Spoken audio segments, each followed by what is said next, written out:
Dr. Meeker, it is an honor and a pleasure to have you on here. It's only taken 5 years, but Oh, I'm thrilled to be here. oh man, awesome. What a cool opportunity. And talking to you from your kitchen. You have a lovely kitchen. I can see it in the background. Thank you. And I always feel kind of badly using my kitchen, but the lighting is best here. And I figured, Right. you know what? Who cares? This is where I live my life. I have a studio with a microphone in my study, and I go, this is just easier. So.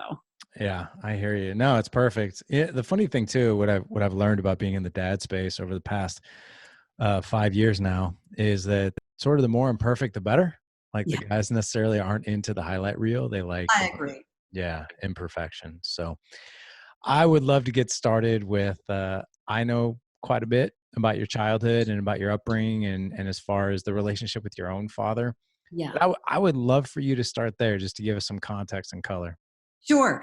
I grew up with, we have 4 kids in my family. I was the oldest daughter. My dad was a physician. He was a pathologist, grew up outside of Boston. And as a matter of fact, my dad never really encouraged me to go to medical school. We had a great relationship. My dad was very quiet.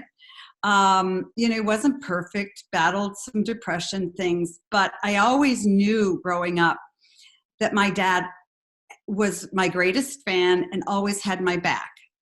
And I don't know that he told me that, but I just knew it from the way he, the things he did. He always made us go on fishing trips as a family in the summer. And at 15, 16, I was like, oh, this is terrible. This is horrible. You're the worst dad. And now I'm so grateful he did it. So he was very strict, but he was very kind and quiet.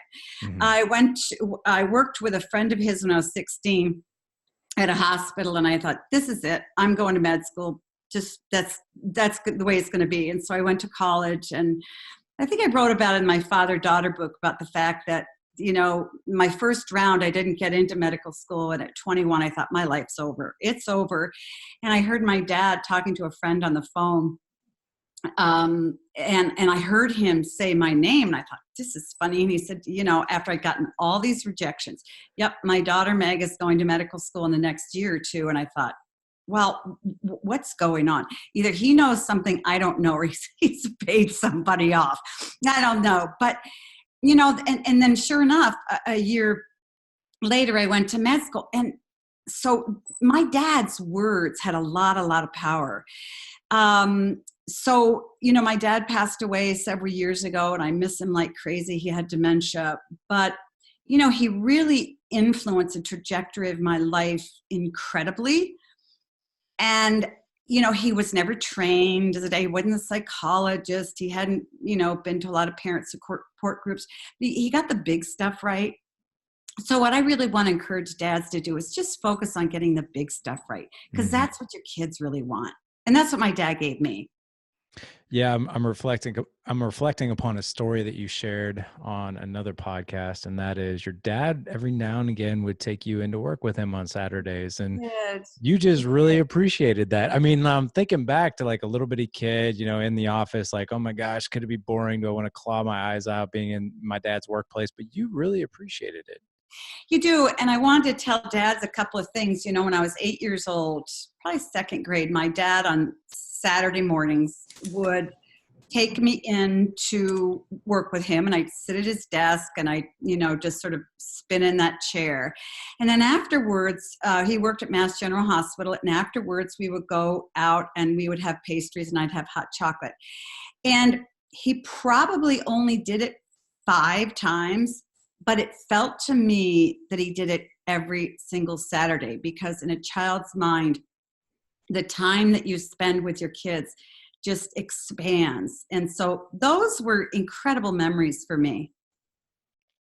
Yeah, I mean, I remember you saying a statement along the lines of, I just really appreciated being a part of his world. Yeah, In any exactly. way, in any way, shape, or form. Yeah. And so even just the fact that he brought me into his work, Yeah. he didn't have to pump me up with, now you could do this and I believe in you. And he just showed me that I could be part of his world. He respected me and wanted me to be with him. and that's it. And that's all it really takes, is just to bring your kids into your world. Yeah, I love that. That is so cool. Now, I want to fast forward to a funny story, and that is the first time you met eyes with the man you're married to now. Yeah. That's a cool story. Would you mind sharing Yeah. it? Well, it is kind of funny. I went to medical school with in Cincinnati. My brother was there, Mhm. and I was actually engaged to somebody, and I went off, and my brother helped me move in to my new apartment, and he brought with him his best friend, who's now my husband. And this guy's going to think I'm so fickle. I was. But anyway, I had an engagement ring from another guy on, and as soon as I saw my husband walking down towards me, I took my engagement ring off, and that was that. And 6 months later, we were married. And but it just was one of those moments. And I called this other poor guy and said, "Hey, sorry, things are off. We've been engaged for 2 years, but it really was kind of love at first sight, and we've been married 39 years now." So, and he was a big inspiration in my writing of this book as well, Raising Our Daughters. That's awesome. So I guess the ring obviously wasn't too hard to get off. It just probably slipped right off. And No, yeah, and unfortunately, I had to send it back. right. So anyway, and I shouldn't say unfortunately, but that's what you do. So yeah, but Yeah. no regrets there at all. So I appreciate you sharing that story. And so you have 3 daughters, you have 1 son. You've written Correct. books on, the hero book, and also Strong Fathers, Strong Daughters. Do you have a passion, or, and I hate to call it a preference, but is there a soft spot in your heart for dads of daughters or dads of sons? Oh, absolutely. I have a soft spot in my heart for dads, Mm. period. And it's grown over the past 5 or 6 or 7 years.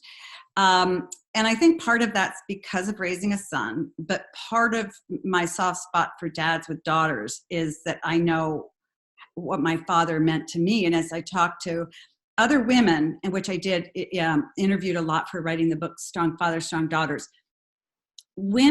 adult women had one of 2 responses immediately when I asked them if they talk about their dads. They either were thrilled to talk about their dads and they went on and on and on about their dads, or they'd say, absolutely not, I can't. So in other words, there was either tremendous love and gratitude or tremendous pain, which showed me that dads are so integral and so huge in kids' lives, but we're living in a culture that is demeaning dads. It's telling dads they're not important, they're not necessary. Women can do it all, single moms can do it all, and that not only men are not important, but fathers in particular. And I think that that's just grown worse and worse and worse over the past years. So as a pediatrician, I felt if I really want to help kids, I got to encourage their dads, because their dads are so huge in their lives, but they're not being told that by anybody. Don't you think it's kind of the polar opposite of exactly what you're saying, which is not only are they not important, but it seems like they're kind of made out to be, we're sort of made out to be morons. We're made fun of in society. For sure. I mean, look at the advertisements. Try to Right. find an advertise that shows men as strong or dads as wise. Usually you have to be corrected by a snarky 11-year-old. Hmm. On television. You can find beautiful Mother's Day cards, but if you find a Father's Day card, it's kind of difficult. But you're absolutely right. Everything on television, videos, movies says to people, dads just don't get it. So, do the best you can, but you are living with a moron who doesn't understand you. He doesn't understand boys, doesn't understand girls. So mom is really the one who's got to take the lead here and make sure life at home is good. Yeah, it's sad when you see that stuff, because I think especially this generation of fathers, I think we're seeing a generation of fathers that are so hungry Yeah. to really be involved, to really engage. We want to almost step out of that just sole provider role, and we want to be in these kids' lives. And that's before I get to some strategies of what that looks like. I'm so curious to really understand, what was it in you that, okay, you're a pediatrician, practicing physician. What was it in you that you're like, you know what? I think I'm going to start writing books on this. Yeah. Well, I wrote the book a while ago. That's a great question. I really just kind of happened on it. Well, I kind of happened on it. And this is, many, many years ago, I learned if I really want to do something for kids, I had to help their parents, because parents had the power in their lives. And one of the things that I was noticing really over the past 15 years is that a lot of kids, say 10 and older, were coming in with a lot of distress, anxiety, school issues, eating disorders, so on and so forth. It didn't really matter. But that the girls who had dads involved in their lives were doing a lot better. They were getting over whatever they had a lot better. So I was experiencing that behind closed doors. And yet in the public eye, I was seeing, the damage done to dads and how they're marginalizing dads. I go, wait a minute, there's an enormous disconnect here. Why doesn't somebody say something? So I just started to write about the importance of fathers in daughters' lives, because nobody was doing it. And if you look at the data on how a dad changes a kid's life, daughter or son, it's overwhelming. I mean, it's overwhelming that kids with a dad in the home, we're not talking about dads with a PhD in psychology, but kids with a dad in the home are less depressed, less anxious, less likely to get into drugs, sex, and alcohol, more likely to finish high school, go on to college, you name it, go down the list.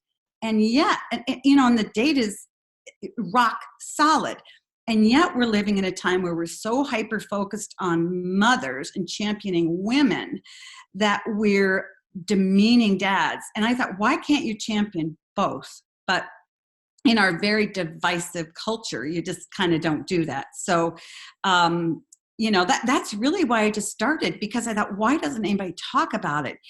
The other thing that was interesting too, is that there weren't any women talking about it. Men would come out and say, men are being marginalized and we need back in. Maybe men would listen to them, but women wouldn't listen to them. But when I come out and I start talking to mothers about why they need to speak differently to their husbands and why they need to help their ex-husbands have a better relationship with their kids, they'll listen.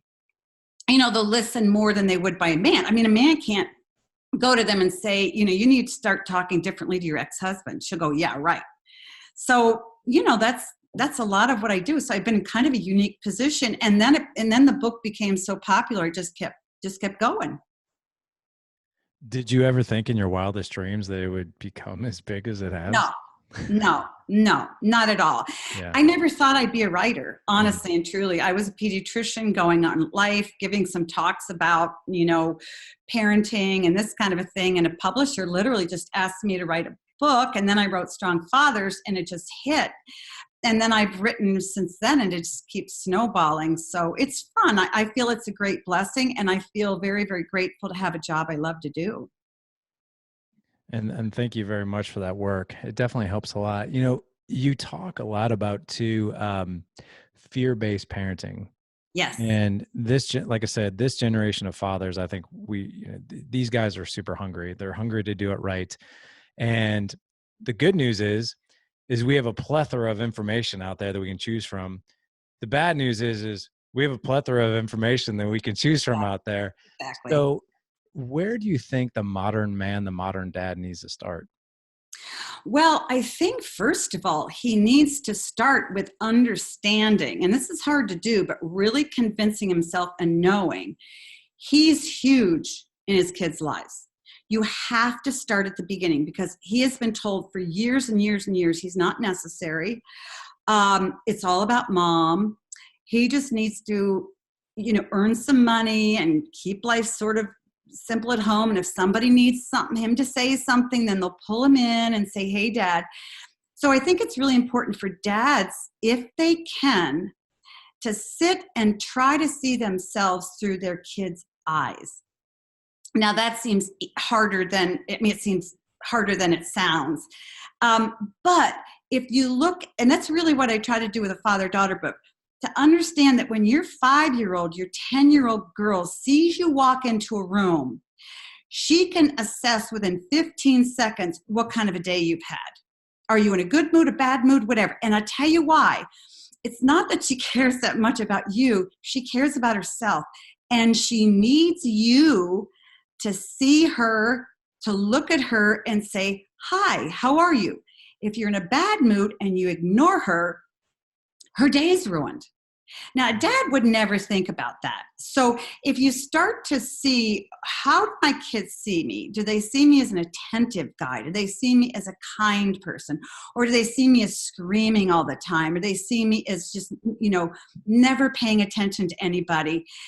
And then you'll realize that you have an enormous impact just by the presence in your house. So that's the place that I would start. And again, I'm really big on keeping things simple, because parenting great kids is simple, but it's hard. I mean, the simplest things are the hardest things to do, aren't they? They definitely are. You really had me there, because the reason I say that is because a lot of men out there, we try to be stoic. We try to be, I don't want to say tough, not tough on the kids, but tough on ourselves. And, Mm-hmm. we carry a lot. We carry a lot through our, carry a lot on our shoulders. And yeah, you're right. I mean, we can, my 13-year-old in particular, he's very empathetic. He can sense things, and he's like, you doing okay? It looks like you had a bad day. Even if I'm really trying purposely not Yeah. to show Not like, the, oh, he still gets it. yeah. There's that part of me though, as a father, I'm like, well, I don't want to share with him that I had a bad day, because that's kind of weak. Like that's my idiotic default, Right. even though I Yeah. know better. Right. Yeah. So let's talk to the man right now who's maybe listening to this podcast on his way home from work, because I think coming in the front door from a tough day at work is for some men, that's the hardest part of their day. And we want it to be the most rewarding and amazing part of the day. How do we shelve those feelings of like, wow, today was a bit rough and I'm not necessarily doing the work that I truly, truly love. And I'm coming home, I got to flip on, I got to be dad now. And I want to be there for these kids, but Mhm. I'm having some difficulty there. Yeah. Yeah.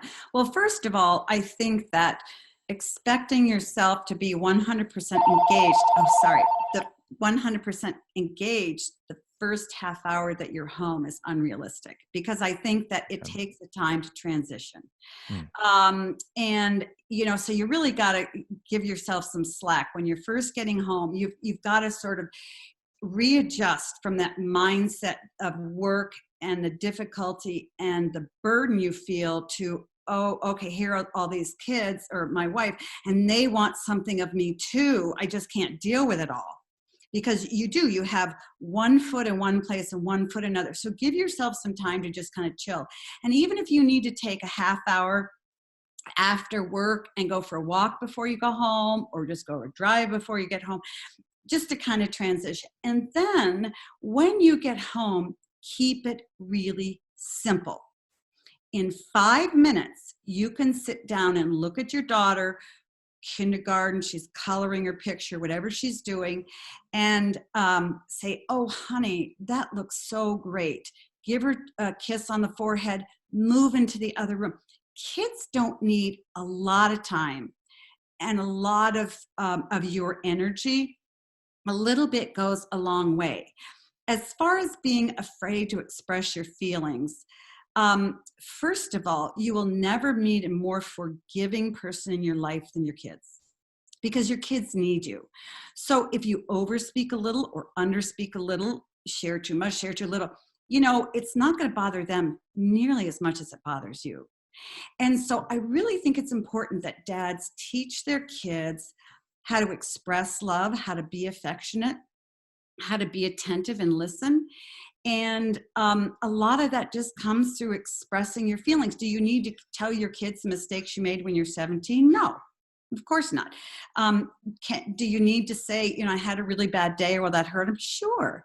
Practice it. Yeah, I had a really bad day, but you know what? It's so nice to be home, and I'm going to get over it. Because you're teaching your kids that, yeah, dad, their gigantic hero who knows everything, can solve any problem, has a bad day, but guess what? You'll have a good evening. So don't be afraid to let a little bit out with your kids. I love simplicity. Yeah. Do you find that most men really resonate with simplicity? Yes. Yes. Yes. Yes, Yes. we do. Yeah. You know, and they're very like, okay, well, here's my issue with my kid. Just tell me what to do. They don't want the theory. They just say, tell me what to do. Yeah. Yeah. So it's very simple. And I would keep it simple. Keep it simple. You know, like I said, with kids, you don't need lots and lots of time. You don't need to repeat yourself, particularly if you have a boy. Don't repeat yourself because boys hate that. But just show them, you know, affection, attention, some admiration here and there, and respect. And you do that on a pretty consistent basis, 5 minutes here, 5 minutes there. They're there, you know? What are your thoughts on, you know, guys with multiple kids? Mhm. And you shared a theme in the last segment here that, you know, kids really need to feel seen, Mhm. heard, you know, understood. And even if it's brief, you know, even if it's just brief, Yep. we do something in our house kind of called the eye contact and like maybe even physical touch. So if I see one of my boys walk past me, you know, I'll either pat him on the back, I'll give him a hug, give him a high five, something like that. Just something that like, hey, I see you, even though we're not talking right now, but I see you, you see me. And we just sort of have that brief interaction. Could it be something just as simple as that? I mean, I'm not talking about that all the time. That's the only thing you do. But even when, let's just say a man is in a really bad headspace and Mhm. he's having a hard time giving, is that something that we could kind of just very simply do that wouldn't take much of our time? Absolutely. Because, like I said, you know, you may do that twice a month for a child's life. That child will grow up to say that you did that 3 times every day of his life Yeah. because it stands in his mind. Why? Because it's so important and so meaningful. So Mhm. you don't have to spend a whole day with a child to communicate to them that you see them, you're available, you love them, and it can happen in 30 seconds. And you know, you're absolutely right. One of the things that I think can be really helpful for dads if they really want to connect with their kids, first of all, as difficult a time as you have transitioning from being at work to home, your kids have a hard time transitioning from being sports or school to home. Mhm. So when they walk in the door, don't say, hey, how was your day? They don't really want to tell you. They're just like you are. They're like, just leave me alone. I need to get something to eat or whatever. So circle back around. One of the best times to really figure out what's going on in your child's life is bedtime. Yeah. And no matter how old they are, you just go in. I had a dad, really good dad, who would go into his son's bedroom while he was doing his homework and just sit on the floor and read a book. And at first the kid's like, what are you doing? He said, you know, I'm just here. I just enjoy your company. Is this okay with you if I just kind of hang here while you're doing your homework? And that meant so much to that kid. You know, sit on the end of the kid's bed. You don't have to touch them, particularly if it's teen girl. Don't just sit there or maybe rub her feet or whatever. Hey, you know, how are things going at school, or how's soccer going? And if you want to figure out what she's doing, but she doesn't want to tell you, then you ask what her friends are doing. You say, hey, you know, I heard that Lucy in your class was having a hard time. How's she doing? You know, and then she'll tell you. And then eventually you can get around to, and how, you know, how's that working with you? You know, is that hard for you or other kids in your class? Do you ever feel that way? So you can kind of come in sideways, but honestly and truly, 5 minutes at bedtime, 2, 3 times a week with your kids, you're there. You're there. Really, you're there. You just answered my question because I was going to ask you about a certain situation like that. So like I said, I have a 13-year-old and a 12-year-old. My 13-year-old will give you more detail than you can ever ask for when you ask him a question. My 12-year-old is the king of fine and good, good and fine, you know. Yeah, yeah, yeah, yeah. And I told my wife that we're really big on spending a little bit of time with each kid, you know, usually like 10, 15 minutes per kid. Like we always joke, we're like, wow, bedtime takes an hour.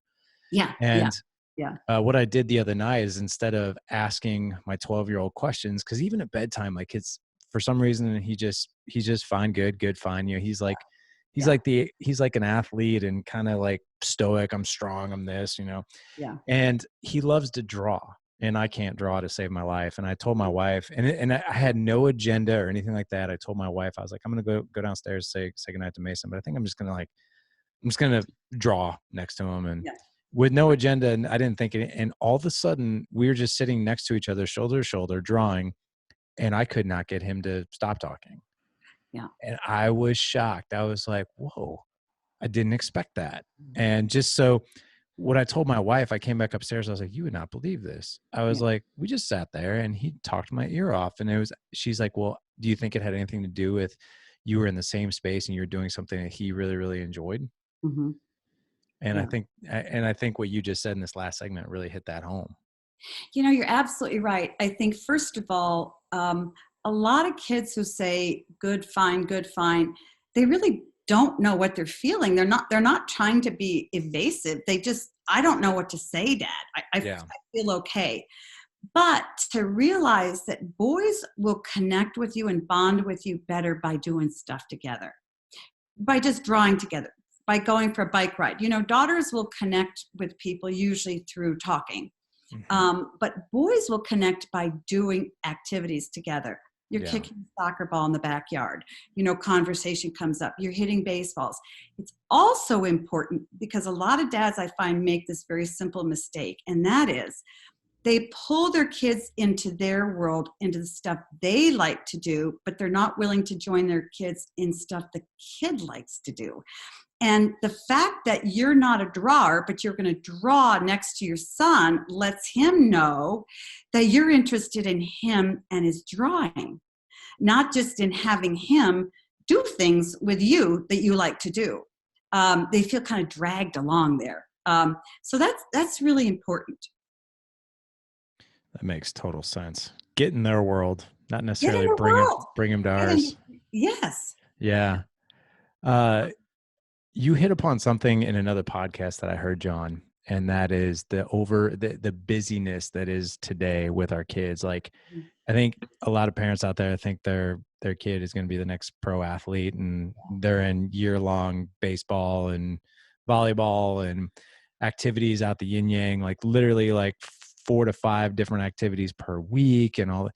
You shared a story and an example that you don't necessarily believe in that so much, that if we actually had more time, just instead of a coach having that time with our kids, if we had more of that time with our own kids, that would probably be much more impactful. Oh, sure. Because if you look at how a child's identity shapes, it's through one-on-one interaction with their parent. You know, if you think about all the people that you've known who are in their 30s or 40s who go into counseling, what do they talk about? They don't talk about a coach in baseball. They don't talk about a kid bullying them. They don't talk about they talk about their mom and dad, because the mom and dad are the ones who shape their life experience, their emotions. They shape really who that child becomes. And so every time you surrender your kid to a coach and give that coach time with him, you're giving up your time with that child where you could be shaping his identity in a very positive way. And it's so, again, this is look at life through your kid's eyes. Your child, and I know this because I've taken care of thousands of kids over 30 years. Your kids want more of you and less stuff to do. Yeah. Now, there are a couple different reasons. When kids are involved in so much stuff, I see this all the time. They're playing a lot of baseball. They're dancing a lot. And then parents show up, dads show up at all their events, year in and year out. It's fine. It's great. I want you to show up at their events. But what happens is, you do this long enough, that child begins to feel the only way I get my dad's attention is to keep doing this. So I'm afraid to stop. I'm afraid to stop. I can't tell you how often that happens, that they feel that they only get attention and admiration from their dads when they're performing. And dads don't mean to do this. Moms do the same thing. They don't mean to do it, but we do because we want to be really good parents, give our kids really great experiences, support them in all those experiences. But what the kid is reading is, this is really important to my dad. That's why he comes to every single game. Now, it's fine to do that stuff. I'm not saying it isn't, but we're completely out of balance. Completely out of balance.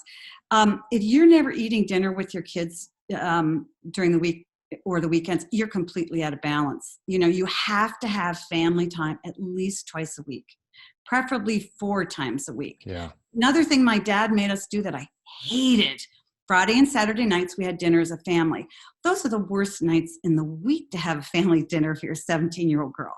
But he said, this is what we do as a family.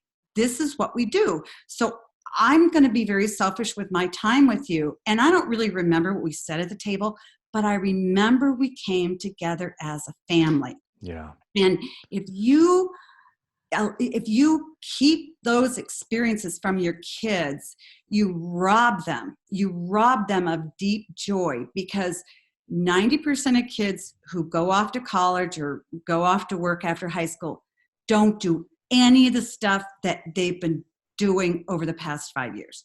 You could be running them all around the country, 12 months out of the year playing hockey.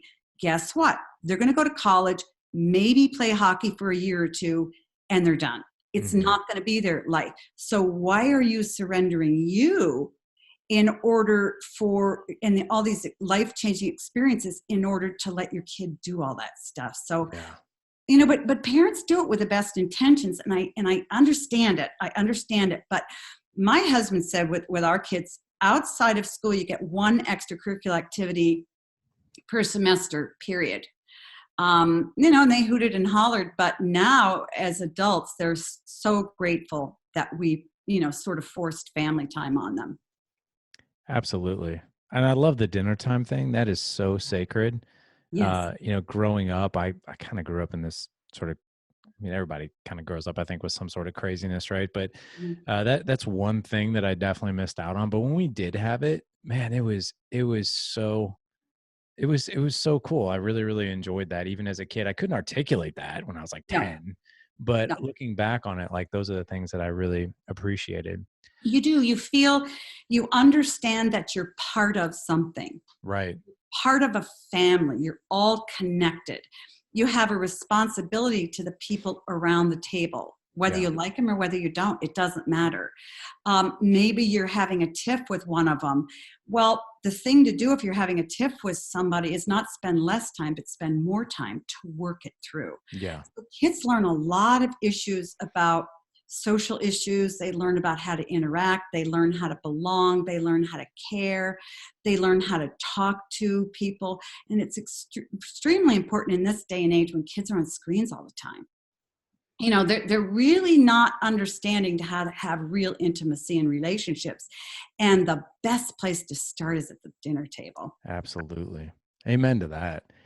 We're really big on, in this house, no electronic devices at the dinner table. We actually are trying to completely black out 5 to 9 p.m. No devices, but especially at dinner, like, that is like sacred. If anything, we have music on, but that's about it. I want to throw you just a bit of a curveball. So anytime I have like an amazing guest on like yourself, so I also host a mastermind group called the Dad Edge Alliance Mastermind Community. We have 300 guys who are a part of it. Every now and again, when men are just super pumped to have an interaction, we kind of use this podcast as sort of like a call-in type thing. Yeah. So if you don't mind, I'd like to bring in Scott Courtwright, who has a daughter. Great guy. He's been doing life with us for quite some time. Scott's got a question for you about daughters. Great. Hey, how you doing? So first, thank you for your book. It's sits on my top of my nightstand at all times, and lots of pages and post-it notes. And I couldn't agree more about the family time at dinner. The only thing we have on the table are table topics, and I found that is by far the place where we connect the deepest and the best. My question to you is, my daughter's 10, and she's going to be turning 11. I've loved everything about every year that she has, the princess mode and all the different phases that she's gone through, introducing her to all the Marvel movies earlier than I should have. But as I'm looking forward to her turning 11, I'm starting to sense her independence coming around. Is there anything I should be thinking about more as a dad, and how my relationship with her changes? Yeah, great question. First of all, as she's heading into puberty, she's going to be very uncomfortable about herself. She'll become very insecure. If you look at most, 11, 12, 13-year-old girls stand, they sort of cover their tummies and they hunch over because they're feeling very badly about themselves. It's just kind of part of life. There will be a day when you walk into a room with her and you go to give her a big bear hug and she stands there like a telephone pole with spikes all over it saying, "Dad, get away from me. I can't stand you." That has nothing to do with you. It has everything to do with her. So don't get your feelings hurt.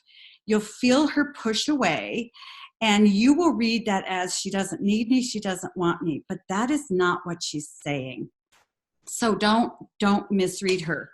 What she needs from you now is going to be very different. She needs you to teach her how to be a young woman, to teach her what to expect from men. So you're going to have to change the way you touch her. She's not going to sit on your lap anymore. If she's uncomfortable with physical touch, you touch her on the shoulders. You don't hug her in public. Again, I would take that time to go into her bedroom at night a couple times a week, sit on the end of her bed and say, "Hey, we just haven't talked in a while or connected.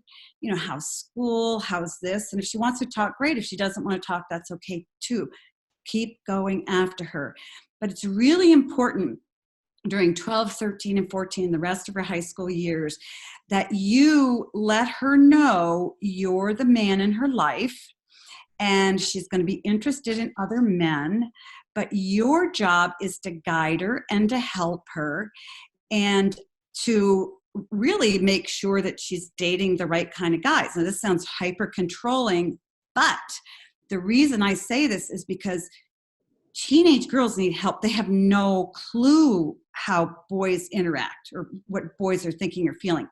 Also important, and your wife is going to hate this, but it's important for you to have a strong say in how your daughter dresses. Okay, you don't want her going to school when she's 13 and 15 showing as much skin as possible. And you say you can't go out of the house looking like that. And your wife may say, no, you don't understand how girls dress.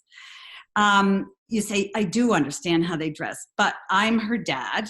And it's not okay for me to send my precious daughter to school knowing how a 15, 17-year-old boy is going to look at her. So what I'm saying, I guess, is don't back away, pursue her more. Let her know you're there to have her back and protect her and watch over her. Women will say that's not important at all, but it's extremely important because girls want to be protected. They want to know somebody's there who has their back. So be bold in that sense. Friends will think you're crazy. Your wife may say you're controlling, but don't worry, just keep on doing it. Thank you. I appreciate that. Great. Scott, thanks so much for the question, brother. Really appreciate that.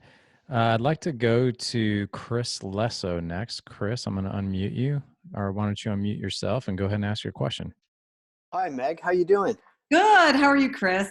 Fantastic. Thank you so much for the fantastic output in all the books you've given to all of us fathers around the world. It's incredible.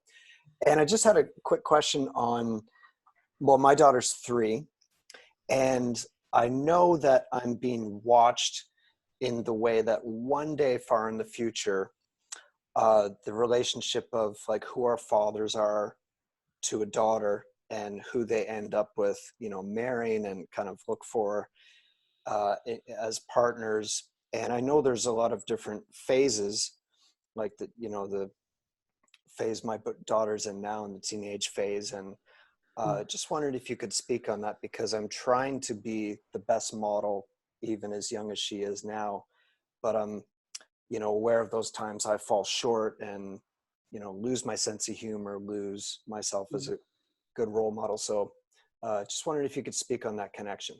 Sure. Well, I will say this. I'm sorry. I will say this, that you're probably doing a much better job than you think you are, just the fact that you're here and just the fact that you're listening to a podcast on how to be a better dad. So I think you need to give yourself more kudos than you already are. Here's the really cool thing about a dad and a daughter she can be your princess until she's 55 or until she's whenever, until you die or she dies. And I'd say this to every dad, women take one man to their grave, and it's their dad. She's really lucky she may take a good husband, but her connection with you is going to be she'll want that to be so strong for so many years that she'll want to maintain that connection if she's 3 or 13 or 33. That's the great news. A mother-son relationship, they can't have that. The son has to pull away from his mother and say, I need to figure out what it means to be a man. But a daughter doesn't have to do that. So she's going to take her cues from you all throughout her life. And so you need to teach her what it's like to have a good man talk to her. What kind of tone of voice do you use? What words do you use? Do you yell? Do you swear? Or do you never do that in your family? Do you treat her respectfully? Do you pay attention to her? And do you not ignore her? Because all of those things she'll internalize. And as she gets older, that's exactly what she'll look like when she begins to date. Now, something scary for you dads out there. When your daughter starts to date, even though she may tell you or show you that she feels very estranged from you and you're a geek and you don't know anything, the minute she gets with that other boy, you will be front and center in her mind, because if he doesn't talk like you, and he doesn't drive like you, and he doesn't, use your tone of voice, he's out of there. So she intuitively compares you to him. And because you're her standard for what male love looks like, what male trust looks like, what male respect looks like. And so she'll be so familiar with that when she meets the opposite of that, she will have no problem going, my dad would never treat me like that. And off she goes. Because as we get older, we tend to gravitate towards the familiar, not what we want, but the familiar. I see girls who are abused by their dads grow up to have abused husbands. Why? It's the familiar. So really, the good news for you is you can be very consistent in loving your daughter, showing affection, spending time with her, connecting with her. And as I said, keep it really simple. But there really shouldn't be a time, even during her teen years, when she's going to need to pull away, because that little girl, every little girl, every teenager, every adult woman wants two things: either more healing from your relationship with your dad or more time with your dad. That's it. So assume as she gets older, she always wants you and your time. Chris, I don't know about you, brother. I'm just gonna speak for you, but that definitely answered the question. That was awesome. Meg, I want to be very respectful of your time. How are we doing on time with you? I'm fine. Okay. Thanks.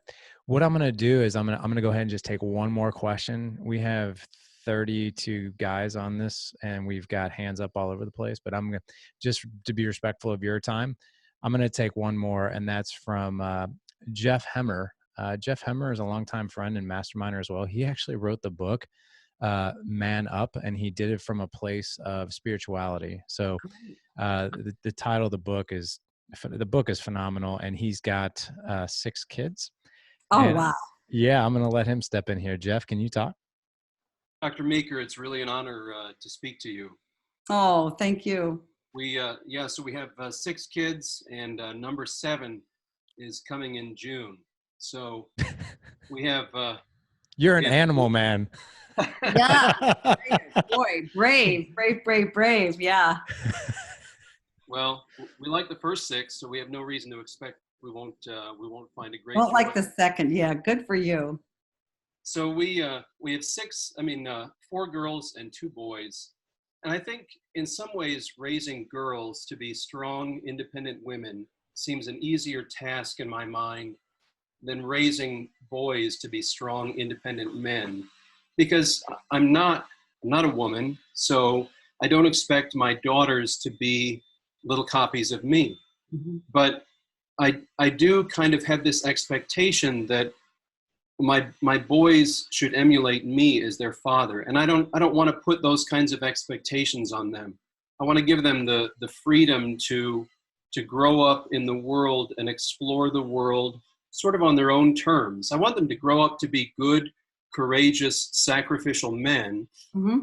but I don't need them to be copies of me to sort of affirm me in my role as their father. How do I give them the freedom to be their own men as they grow up and as they mature? Wow. Well, that's a great question. First of all, I think you have to remember, Jeff, your daughters and your sons, if they have a good relationship with you, they will want to emulate you. They just will. Because in their eyes, again, if you have a good relationship, you are larger than life. You're the strong guy. You're the smart guy. You're the one with all the answers. You're the guy who loves them more than anybody else. So you're huge, which incidentally, they don't feel like that about their mother. It's neither good nor bad. They believe that moms have to love them because mom can't go anywhere. You know, if you don't even feel like your mother loves you in life, you might as well not live, because it all starts with mom. But in their eyes, their father doesn't have to love them, which is interesting. Kids feel that way. So how do you, because you're absolutely right, it's easier to encourage a daughter to be a strong daughter. I just wrote a book called Raising a Strong Daughter in a Toxic Culture, which just came out a month ago, which I like, of course. As far as your sons will emulate you. What you want to emulate to them is strong character. And there's nothing wrong with talking with them about that. For instance, once a month, as long as our kids were growing up, my husband took them, and we all went as a family, and we worked every Sunday evening in the soup kitchen at a local church. And our kids loved that. Even our son enjoyed that. But what they saw in their dad was not his profession and not his sports, but his heart. They saw that he wanted to serve other people. So they're adults now, and guess what? They're all serving other people. So I would encourage you, when your son does something that you like, character-wise, he shows courage, he shows tenacity, he shows perseverance, he shows patience or kindness. You remark on that, and you say, man, I can't believe, I know that algebra is so hard for you, but I so admire your perseverance. That's so important. You know, that's something that I've learned and I had to teach myself over the years, or it's something that I struggle with, but I look at you and I know I can get better at it. So talk about character. Don't talk about stuff that you do. And that will free them up to use that character to find their call in life, if you will, or their passion, or their sweet spot. You're not going to be able to say, okay, let's see, are you a good writer, or are you good at baseball, or are you good at this, or if you're good at that? But if you talk to them and be an example to them of strong character, you don't have to worry about anything else. Does that make sense? Absolutely. That really helps a lot. Puts things into beautiful perspective. So thank you. You bet. And also, just FYI, a lot of kids end up, boys particularly, doing what their dads did. And it happened like I did. My dad never pushed me to go to medical school. He never said, oh, that would be a great thing to do. He just sort of let us go and said, you know, I expect you to work hard. I expect you to tell the truth. I expect you to be respectful to other people. And doing that led each of us kids to land where we landed. And it just happened that my brother and I ended up going into medicine. But again, my dad never said you better do that. So if you just sort of let your sons know, my job as your dad is to help, to link arms with you and help you figure out where you're supposed to land in life. I don't know where that is, but you'll figure that out as you go on. And then you work on his character. You don't have to worry about anything else. Thank you. I think that I got to tell you, Meg. This is out of 500 episodes that we've done. This has probably been by far one of my favorite. Just the Oh, bless your heart. no, I'm serious. Just Oh, the good. energy, the information, even the chemistry that we've had talking. I want to give you an opportunity to share, obviously your new book that's out, and I want you to share some of the new resources that you have out. I'm giving these guys, all 28 who are still on the call, I want to give them just a quick heads up that after Meg is done sharing, what I'd like for you to do is just come off mute and just, what we're going to do, Meg, is we're going to love on you a little bit. Oh, And thanks. I would just love for these guys to maybe share within one word or phrase, just something that they truly appreciate about you in this interview. So I'm going to hand it back over to you here, and just go ahead and tell us all about your resources, your new book, and where we can find everything. Sure. Before I do that, one sentence. A lot of dads may be fearful or worried or anxious about their role as a dad, but know this: you are wired with everything you need to be a good dad, to be a great dad. So always know that. Meeker Parenting Community is something that I'm starting online, where I can engage with people, I can answer questions, I can write a short little mini course on, how to talk to your kids about sex or whatever, that I really strongly encourage men to check out. We have quite a few men in there. Meeker Parenting Meeker Parenting Community. And then my last book just came out, Raising a Strong Daughter in a Toxic Culture. I really encourage dads in particular to read, because it lets you see what your daughters are up against that you may not know, and that you probably won't believe, because, believe it or not, you're older, than a lot older, and you may not have dealt with this kind of stuff growing. Things are changing so fast in the past 5 years. So, the whole transgender thing, parents like, I don't know what to say. I don't know what to do. Help. So that's where I'm going to give a lot of that help, is in the book and in my Meeker Parenting Community. Well, we're definitely going to have all those links in the show notes for the listeners. So not to worry, guys. I'll have the links and in the footer of the show. But for right now, what I'm going to do is I'm just going to allow these guys just to kind of slowly come off mute and just share just some appreciation for Dr. Meg Meeker today. So I welcome you guys to do that. Meg, you have such a strong North Star of wanting to help people. You can just feel it, and in your words and your books, and you're just overall mission for that. So I thank you so much for that. Thank you. Yeah, I think what I really appreciate about you is how you really affirm and build up the strong men that's inside of us. And so I really find that affirming. Thank you. Good. Meg, I appreciate the simplicity in your answers. I can't wait to take all this into action, and so my son can appreciate it too. Thank you. Good.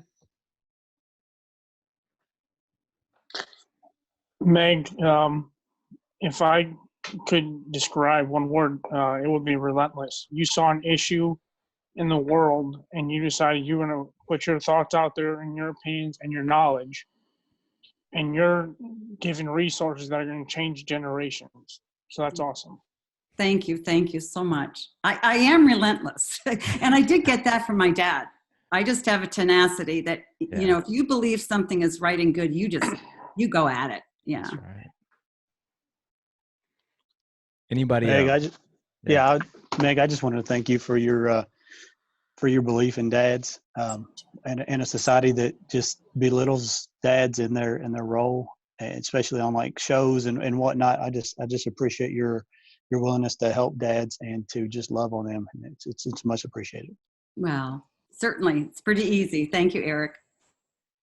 Right along with Eric is just, appreciate how you celebrate this masculine strengths within us fathers, and how you also are courageous with your faith, and not afraid to bring that to the mix. I really appreciate that about you. You bet. Thank you. Meg is a dad who has a lot of children with trauma. It's wonderful to have somebody who can give us the fundamentals to make sure that we're starting from a right place and we can help them grow through their pain. Mm-hmm. Yeah. Thank you. And I will tell you, a good dad changes the trajectory of a child's life, particularly when they've had trauma. It's enormous. So thank you so much. Yeah, Meg, thank you for your time. I was also gonna just say that this was very eye-opening. Just some of the comments you made definitely gave me a different perspective on ways to think about things, specifically your comments, around sports and activities and things like that. That's things that I've had in the back of my head, but to actually kind of hear it, that's really eye-opening. Good. Joe Courtney, you can be our last one, brother. Take us home. Dr. Meeker, it's an honor to talk to you. I've been a huge fan of yours for a long time. I'm also a fellow Michigander. Oh, good. I just wanted to say thank you for the books that you've written and for breaking everything down into almost just very basic answers that fathers are looking for, especially with myself raising 2 young boys. And one thing that's always stuck out is that, when they tackle you, that's their way of hugging and showing affection. And, it's something that my wife and I have read your books and have learned a lot from. So thank you. Good. Well, I'm so encouraged that you all are encouraged. Stay encouraged. The world will not encourage you, but you're tough.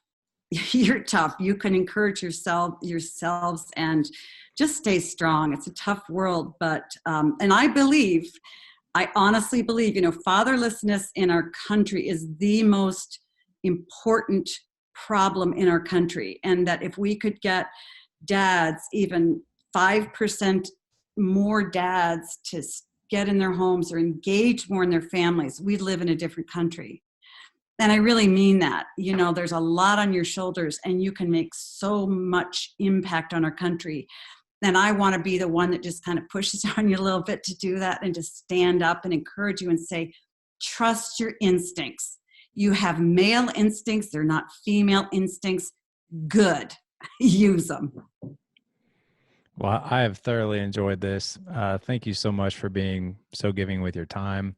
And I appreciate all of the mastermind guys jumping on today. We had a full house. They just wanted to hear your message today. So thank you for taking the time. And thank you for really leading the charge on a lot of these messages for us men. We truly need it and we truly appreciate it. Yeah.